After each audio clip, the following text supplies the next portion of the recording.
দৈনিক ডিজিটাল নিউজের সকল দর্শকদের জানাই স্বাগতম। যে সমস্ত দর্শকরা আমাদের চ্যানেলটি এখনো ফলো বা সাবস্ক্রাইব করেননি তাদের জানাবো খুব তাড়াতাড়ি আমাদের ফেসবুক পেজটি ফলো ও ইউটিউব চ্যানেলটি সাবস্ক্রাইব করে রাখুন। ধন্যবাদ। লোকসভা নির্বাচনের পূর্বে আবারও বড়সড় ভাঙন বিরোধী শিবিরে মঙ্গলবার বৈকাল 5টা নাগাদ কুনুটিয়া গ্রামে প্রায় 100টি সিপিআইএম পরিবার সিপিআইএম ছেড়ে তৃণমূল কংগ্রেসে যোগদান করল। এমনটাই জানা গেল তৃণমূল সূত্রে। মঙ্গলবার বৈকাল 5টা নাগাদ বীরভূম জেলার ময়ূরেশ্বর 2 নম্বর ব্লকের অন্তর্গত কলেশ্বর গ্রাম পঞ্চায়েতের কুনুটিয়া গ্রামে প্রায় 100টি পরিবার সিপিআইএম ছেড়ে তৃণমূল কংগ্রেসে যোগদান করল। আজ তাদের হাতে তৃণমূলের দলীয় পতাকা তুলে দিল ময়ূরেশ্বর 2 নম্বর ব্লক তৃণমূল কংগ্রেস সভাপতি প্রমোদ রায়।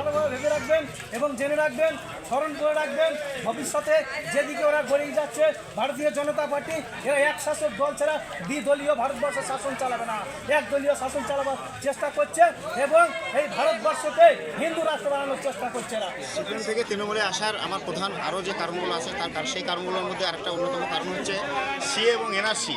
এই সিএ এনআরসি চালু করে ব্যক্তিগতভাবে একটা নির্দিষ্ট ধর্মকে আক্রমণ করার যে প্রচেষ্টা চলছে, যে ধর্মকে আক্রমণ করার চেষ্টা চলছে বিজেপি সরকারের। আমরা যদি তৃণমূল সরকার, কারণ বামফ্রন্ট সরকারের এখন যে পরিস্থিতি আমরা দেখছি, আমরা বামফ্রন্ট থেকে আমরা এই যে বিজেপি সরকারের যে এনআরসি, এই এনআরসিকে আমরা কিন্তু প্রতিহত করতে পারবো না।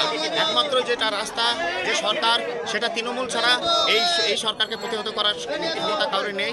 যার ফলে আমরা বিভিন্ন দিক চিন্তা ভাবনা করে দেখলাম যে একমাত্র তৃণমূল সরকারই আছে এই এনআরসিটাকে রোধ করা এবং বিশেষভাবে একটা জাতিকে, একটা ধর্মকে আক্রমণ করার যে প্রচেষ্টা চলছে সেই প্রচেষ্টাকে প্রতিহত করার জন্য আমরা তৃণমূল সরকারে আজকে যোগদান করলাম। 100টা